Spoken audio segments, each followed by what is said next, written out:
Frères et sœurs en Christ, je viens m'adresser à nouveau à vous après 2 premières semaines de confinement que nous vivons avec tous nos concitoyens et bien plus largement. Ce temps, nous l'éprouvons, est vraiment particulier. Il limite beaucoup de nos activités, de nos déplacements, de nos relations et en même temps, il vient nous permettre de les approfondir, d'une certaine manière de les densifier.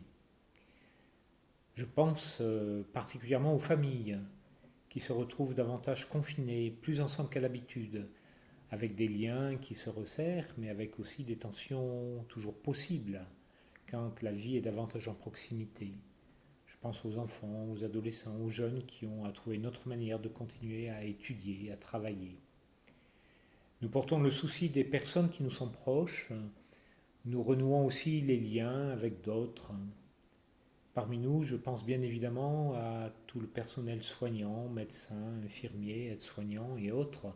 Ils sont nombreux, celles et ceux qui donnent beaucoup d'eux-mêmes et qui se risquent dans le service des plus malades, des plus fragiles parmi nous. Il est bien évident que ces jours font surgir des questions profondes qui se formulent sur notre manière de vivre en société, sur notre manière de consommer, sur notre manière d'être en relation et sur notre dépendance réciproque. Et nous nous prenons à rêver que cette situation vienne transformer en profondeur notre manière de vivre ensemble et de faire société. En tout cas, des éléments sont à repérer et appelleront une réflexion renouvelée. Plus particulièrement pour nous chrétiens, ce temps est étonnant. Il nous dépouille tous, ceux qui croient au ciel comme ceux qui n'y croient pas. Il nous embarque dans des aventures plus communes et certainement nous recentre sur l'essentiel. Je souhaite que nous puissions en recueillir tous les enseignements. C'est là sans doute que des témoins qui nous sont précieux et qui ont été particulièrement confrontés à la violence de l'adversité peuvent nous aider, nous accompagner. Chacun peut connaître ce qui éclaire particulièrement sa route. Dans notre diocèse, l'imagination se déploie à bien des niveaux pour rejoindre, relier, essayer autant qu'il est possible de n'oublier personne. Une Eucharistie est célébrée chaque dimanche à la chapelle de l'évêché et est diffusée sur le site du diocèse. Elle permet à tous ceux qui participent de nous éprouver reliés dans la prière et dans l'action de grâce du Christ. Le pape François nous soutient avec beaucoup de force dans notre interrogation et notre prière. Vendredi dernier, nous avons vécu auprès de lui un dense moment de méditation et d'adoration, accueillant de Jésus l'invitation à la foi et appelant sa bénédiction pour notre terre.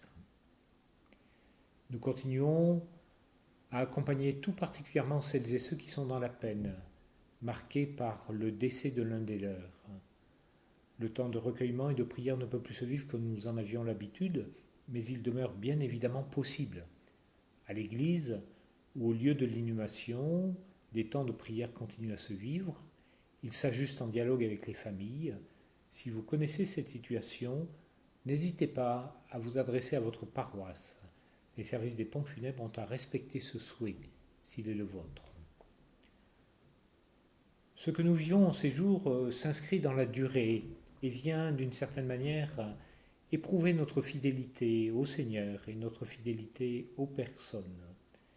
Nous avons à poursuivre ce chemin qui, pour une part, nous demeure inconnu en le vivant avec d'autres et en le vivant en croyant. Pour cela, nous avons d'une certaine manière la chance d'être soutenus par le fait que nous vivons ces jours au sein même du carême, cette quarantaine qui nous invite à réenraciner notre foi dans ce qui en est le cœur, le mystère de la passion, de la mort et de la résurrection de Jésus, le Christ, notre Sauveur. La liturgie, de jour en jour, nous entraîne dans une longue méditation pour laisser s'élargir en nous l'espace de la foi et de la confiance. La prière, la parole accueillie quotidiennement, la communion en Église nous accompagne et nous stimule.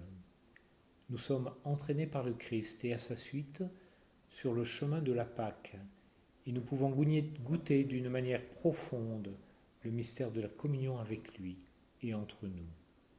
Oui, nous sommes précédés sur ce chemin et nous nous aidons les uns les autres à accueillir celui qui nous appelle à la foi. Il est plus fort que la mort sous toutes ses formes, qu'il nous accompagne dans l'accueil de sa lumière. Parmi nous, je veux penser particulièrement aux catéchumènes. Le premier dimanche de Carême, je leur ai signifié l'appel que l'Église leur adressait à recevoir les sacrements de l'initiation chrétienne. Ils devaient être baptisés au cours de la vigile pascale. Nous savons désormais que cela ne sera pas possible, et je sais leur déception. Mais après réflexion, j'ai décidé que le baptême des catéchumènes serait célébré lors de la vigile de la Pentecôte, le samedi 30 mai, à la cathédrale. Ce pourra être l'occasion d'une première rencontre diocésaine importante après cette période particulière. Mais pour l'instant, nous entrons dans une nouvelle étape du carême, les 2 dernières semaines. La parole accueillie chaque jour tout au long de cette 5e semaine nous invite à méditer sur l'opposition qui s'accentue entre ceux que l'évangéliste Jean appelle les Juifs et Jésus, qui témoigne dans une fidélité constante de son amour pour son Père et pour ses frères. Et puis nous entrerons dans les jours de la Semaine Sainte et du Triduum pascal. Nous avons l'habitude de célébrer ces jours en participant à la liturgie de l'Église, et nous savons que nous ne pourrons pas le faire en nous rassemblant comme à notre habitude. La messe chrismale est reportée au lundi 25 mai. Pour les célébrations du Triduum, le jeudi, le vendredi saint et la vigile pascale, comme le jour de Pâques, les pasteurs, en lien avec l'équipe d'animation de chaque paroisse, vous proposeront une manière de vous relier, de vivre autant qu'il est possible ensemble ce chemin de foi. Je continuerai à célébrer l'Eucharistie ou la liturgie des jours dans la chapelle de l'évêché, mais il importe aussi à chacun d'entre nous, et particulièrement aux familles, de favoriser des temps domestiques de célébration, de prière, d'accueil de la parole. Des éléments vous sont proposés en ce sens, ils sont très pédagogiques et peuvent nous aider. Cette période est également celle où l'Église nous propose tout particulièrement d'accueillir la miséricorde de Dieu en célébrant le sacrement de la réconciliation. Là encore, beaucoup ne pourront pas le vivre en rencontrant un prêtre, mais nous sommes très clairement invités à entrer dans cette attitude de pénitent, de pécheur qui se reconnaît fragile et qui demande au Seigneur de l'accompagner dans la prière et le recueillement. Là encore, des éléments peuvent nous aider, n'hésitez pas à les retrouver. À travers tout cela, il importe que chacune et chacun d'entre nous, de manière particulière, mais aussi de manière reliée, nous nous aidions à vivre ce temps de la Semaine Sainte qui nous situe face à la croix du Christ. La passion et la résurrection sont les 2 facettes d'un unique mystère de mort et de vie.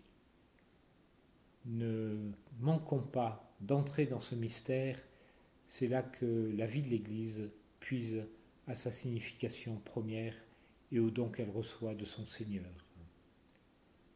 D'ici là, le Christ nous demeure proche, il accompagne et éclaire le bouleversement de notre vie commune, il marche avec nous, il nous invite sans cesse à nous tourner vers nos frères. De dimanche en dimanche, tout au long de ce carême, il se révèle la lumière et la vie jusque dans sa manière de traverser la mort. Préparons-nous à célébrer la Pâque avec lui, en nous laissant guider par la liturgie de l'Église et entraîner vers nos frères. Je vous souhaite à chacune et à chacun une route confiante vers la Pâque.